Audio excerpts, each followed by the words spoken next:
এখানে একটা পুডিং বানাবো, সেজন্য পুডিংয়ের জন্য মিশ্রণটা রেডি করছিলাম। ডিমটা আলাদা করে ফেটে নিয়ে দুধের সাথে একসাথে মিক্স করে নিয়েছি। আর এদিকে হচ্ছে একটু সিঙ্গারা বানাবো, সিঙ্গারার ভিতরের ফুডটা এখানে রান্না করে নিচ্ছি। হ্যালো এভরিওয়ান, আসসালামু আলাইকুম, welcome back to another blog. কেমন আছেন সবাই? এটা হচ্ছে ঈদের আগের দিন এবং চাঁদ রাতের ব্লগ। আগের দিন থেকে আমি কতটুকু প্রিপারেশন করে রাখতে পেরেছি সেটা নিয়েই থাকছে আজকের ব্লগ। আর এ বাড়িতে আমি তেমন কিছুই করতে পারি নাই, শরীরটা একটু খারাপ থাকায়।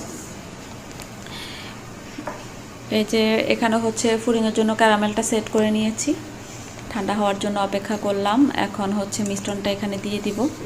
সাথে আলাদা একটা ছোট বাটি নিয়ে নিয়েছি, এখানে যদি না ধরে তো পাশের ওই বাটিটাতে বাকিটুকু দিয়ে দিব। এই যে এখন হচ্ছে চুলার হিটটা একদমই মিডিয়াম টু লোতে দিয়ে বসিয়ে রেখেছি, কিছুক্ষণ পরে হয়ে যাবে যেহেতু সাইজটা ছোট। আর এর মধ্যে আমি এদিকে হচ্ছে সিঙ্গারাগুলো বানিয়ে নিচ্ছিলাম। ঈদের সকালবেলা ডেজার্ট আইটেম খাওয়া হয় বেশি, তো এত মিষ্টি জিনিস খেতে বোর লাগলে একটু ঝাল কিছু হলে ভাল লাগবে, সেই চিন্তা থেকে সিঙ্গারাও একটু বানানো।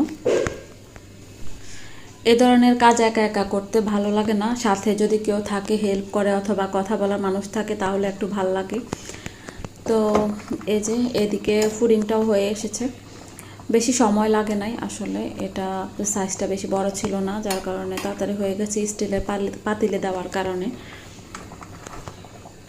এই যে নন স্টিকের পাতিল থেকে স্টিলের পাতিলে এরকম স্টিম করলে তাহলে হচ্ছে একটু তাড়াতাড়ি হয় আমার মনে হয়। তো আমার কাছে এখানে জারাফ ছিল, জারাফের সাথে কথা বলতে বলতে আমি কাজটা করতেছিলাম, সিঙ্গারাগুলো ফোল্ড করতেছিলাম, রেডি করে নিচ্ছিলাম সবগুলো। আর এখন তো এগুলো ভাজবো না, সবগুলো একটা একটা করে বানানো হয়ে গেলে আমি হচ্ছে যেগুলো বানানো হচ্ছে অলরেডি ডিপে রেখে দিচ্ছি, এগুলো শক্ত হলে বাকিটা শক্ত করব। সবগুলো একসাথে হচ্ছে ট্রেতে করে দেওয়াও যায় না।